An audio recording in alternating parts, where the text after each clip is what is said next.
Yeah, so we're at the abandoned Griffith Park Zoo. The exhibits are still around. Now it's just a public park. It used to be a zoo. There are rumors or theories that this place has been cursed. I think this is a very fitting place to start this whole journey, just because the way these paranormal shows kind of show off the paranormal, it's almost like they're zoo animals, and like we're watching these zoo animals and meaning ghosts, and we're like, perform for us. But ghosts aren't like that. I don't think you can get a ghost to perform like that. So yeah, I think it's cool that we're here to start this. I'm Jacob Appleby. We're perusing the paranormal.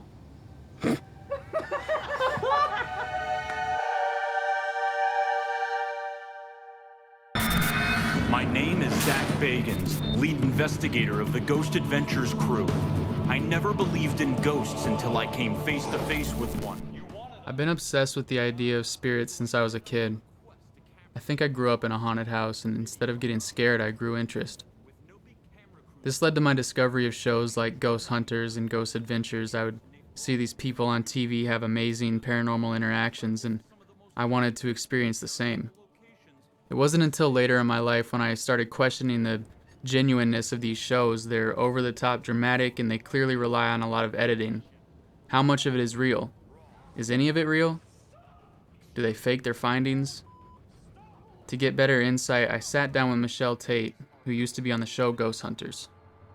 Did you ever, or do you think, or did you see any of the evidence that was collected on Ghost Hunters being staged or just entirely fake?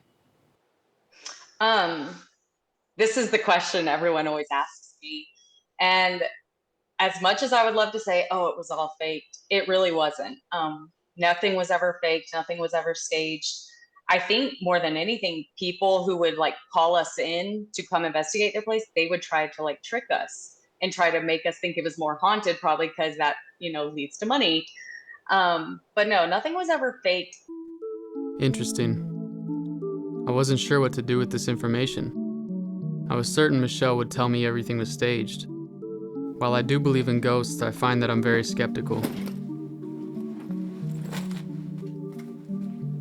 I decided the only way to find out the truth for myself was to put myself in the Ghost Adventures shoes.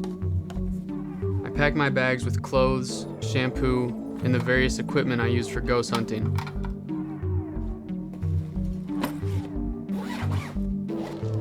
Loaded up my 2006 Acura with film equipment and hit the road. Even though my theory is that ghost shows exaggerate paranormal investigations, I couldn't help but feel excited. Joined by my crew of Paige, Jaden, and my cameraman Christian, we took a trip to Santa Paula to spend a night in a place the Ghost Adventures crew stayed in, the Glen Tavern Inn. Welcome to the very haunted, the very mysterious Glen Tavern Inn. Having only seen the place on Ghost Adventures, I expected a creepy, barren interior. But the place actually felt warm and welcoming. Obviously, I requested the most haunted room, 301. Aside from a creaky floor and a door that refused to unlock, the room was quite nice. I couldn't wait for night to begin our investigation.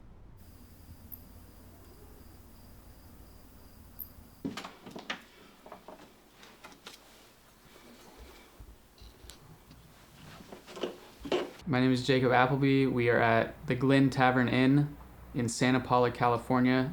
What do you hope happens to me? Man, I would love to catch me a ghost. With me, I brought a K2 meter, which picks up electromagnetic energy. A voice recorder to catch EVPs, or electronic voice phenomenon. A spirit box, which scans rapidly through radio stations. The theory is that spirits can manipulate the white noise being created and talk through it. This device will be important later into the night. Lastly, I brought some dowsing rods.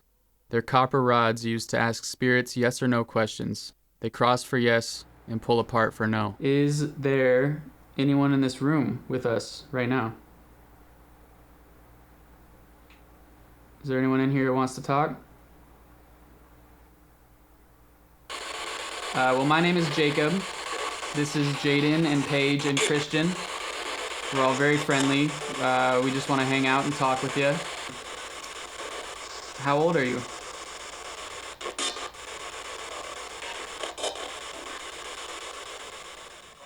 It was just past midnight and our first investigation proved inconclusive. I decided to take drastic measures by sending each of my crew members into the room alone to see if that would stir up any activity.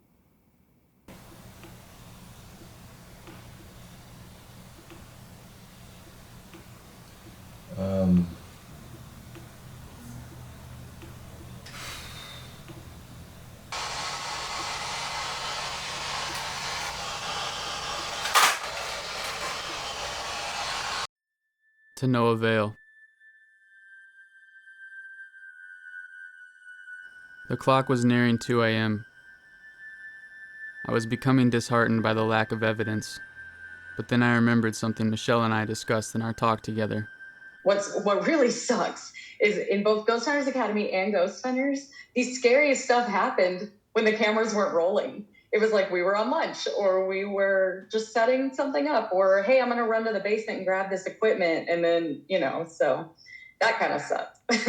With this in mind, we decided to do one more investigation in total darkness, without the cameras rolling. Luckily, we had our voice recorder going. We were conducting a spirit box session, and for about 20 minutes, there was static. Nothing was happening. Then, I asked if the spirits wanted me to turn the box off. This is the response we got. You want us to turn this thing off? Turn it off. No. Oh my god. What? No, I didn't hear it. They said turn off. Turn it off. Oh, really? Yeah. Okay, we'll turn it off. Alright, I'm turning it off. Goodbye.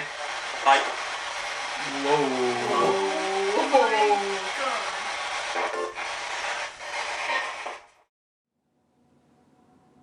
The morning after our investigation was a rough one. Even though I was running off only a few hours of sleep, I couldn't wait to get home and analyze the evidence.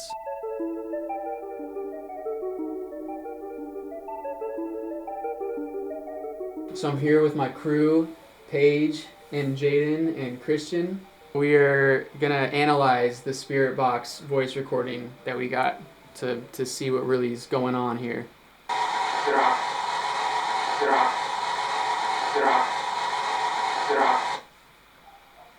Yeah.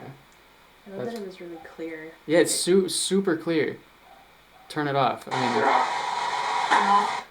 I mean, the thing that I think is so impressive about that is the spirit box here scans very, very rapidly through radio stations. If you look at that. And so the fact that we got a multi-syllable response, turn it off, that happens over the course of,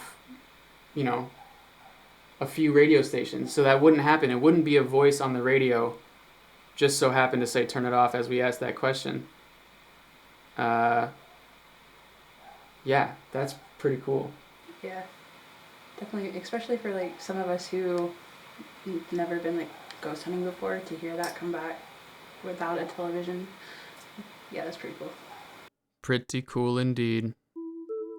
Having been skeptical of ghost hunting shows, to walk away with an actual piece of evidence was exhilarating. Of course, we didn't see a spirit or have a life-altering experience like Ghost Adventures broadcasts, but did we really need one? The whole experience reminded me of my apt zoo animal analogy.